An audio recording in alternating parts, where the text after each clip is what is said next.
ഇത് തിരുവിതാംകൂറിന്റെ 1 കാശ് 4 കാശ് അങ്ങനെയുള്ള സംഗതികൾ അല്ലേ? 2 അണ പഴയ 1927. പിന്നെ ഇതൊക്കെ തിരുവിതാംകൂർ സ്വാതന്ത്ര്യത്തിന് മുമ്പുള്ള സംഗതികൾ അല്ലേ? ദെൻ ഈസ്റ്റ് ഇന്ത്യ കമ്പനിയുടെ ഇത് ഇവിടെ ഉണ്ട്. തിരുവിതാംകൂർ ഇവിടെ എഴുതി വെച്ചിട്ടുണ്ടല്ലോ അല്ലെ? East India company. നേരത്തെ ചോദിച്ച പൈസ ഓട്ടമുക്കാൽ. യെസ്, ഇതാണ് ഓട്ടമുക്കാൽ. ഇതാണ് അക്ബറിന്റെ കാലത്ത്. അക്ബറിന്റെ കാലത്തെ നാണയം. ഇതിന് ഭയങ്കര കാശുണ്ടാവുമല്ലോ.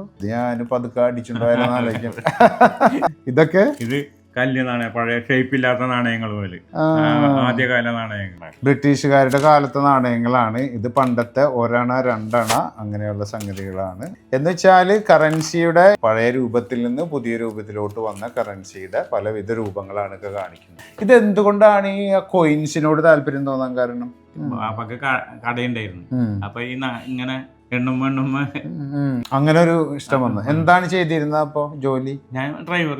അപ്പൊ ആ യാത്രയിലും ഇതുപോലെ കോയിൻ കളക്ഷൻ. ഇത് സ്വർണമാണോ? ഇത് അല്ലല്ല, ഇതാണ് വെള്ളിയാണ്. ഇത് ഗാന്ധിജി അല്ലേ? ഗാന്ധിജിയുടെ എംബ്ലം. ഗാന്ധിജിയുടെ എംബ്ലം. ഇതൊരു മറ്റൊരു കമ്മമറേറ്റീവ് തിങ്.